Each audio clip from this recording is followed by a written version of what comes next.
नमस्कारम। भारत के 75वें अमृत महोत्सव के एक हिस्से के रूप में मैंने ये तय किया है कि उन सारे स्वतंत्रता सेनानियों के बारे में बात करूं जिन्होंने इस राष्ट्र की स्वतंत्रता के लिए अपने जीवन का बलिदान दिया। आज हम एक स्वतंत्र देश हैं।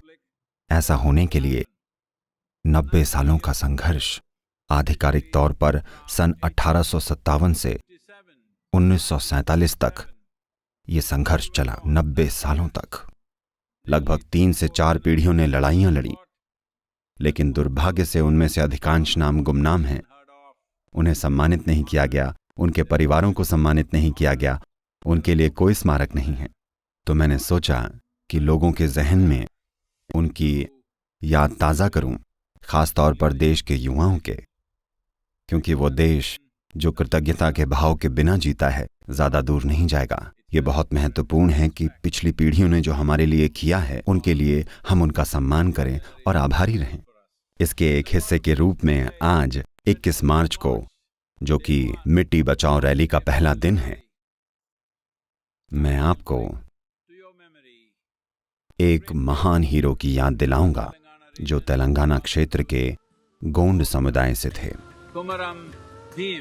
कोमुरम भीम, जो कि गोंड आदिवासी कबीले से ताल्लुक रखते थे और उस जनजाति के पास अपने पारंपरिक अधिकार थे और स्वाभाविक रूप से वो जंगलों में रहते थे और अपने अधिकारों का इस्तेमाल करते थे। पर जब कुछ अंग्रेजी वन अधिकारियों ने इस पर अपनी नाराजगी दिखाई और वो उन आदिवासियों को अपने जीवन यापन के लिए जंगल का इस्तेमाल करने से रोकना चाहते थे, और उसके बाद थोड़ा बहुत वाद विवाद हुआ और उसके बाद से ये क्रूरता के चरम स्तरों तक चला गया, जहां उनमें से कई आदिवासियों की उंगलियां और हाथ काट दिए गए।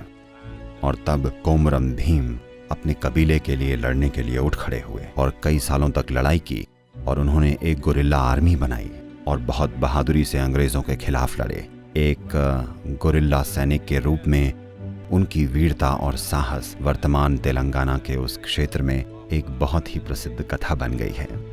दुर्भाग्य से सन 1940 में कुछ मुखबिरों की वजह से पुलिस उन्हें पकड़ने में कामयाब रही और उनकी गोली मारकर हत्या कर दी गई। उन्होंने अपने देश के लिए, अपने कबीले के लिए लड़ाई लड़ी और अपने प्राणों की आहुति दी।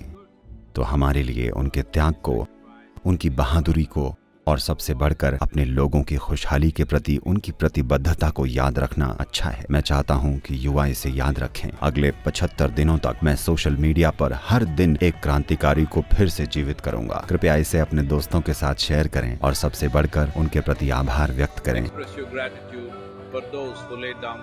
जिन्होंने अपनी जान की आहुति दी, अपनी जवानी कुर्बान की भारत को वो बनाने के लिए जो वो आज है। आपका बहुत बहुत धन्यवाद।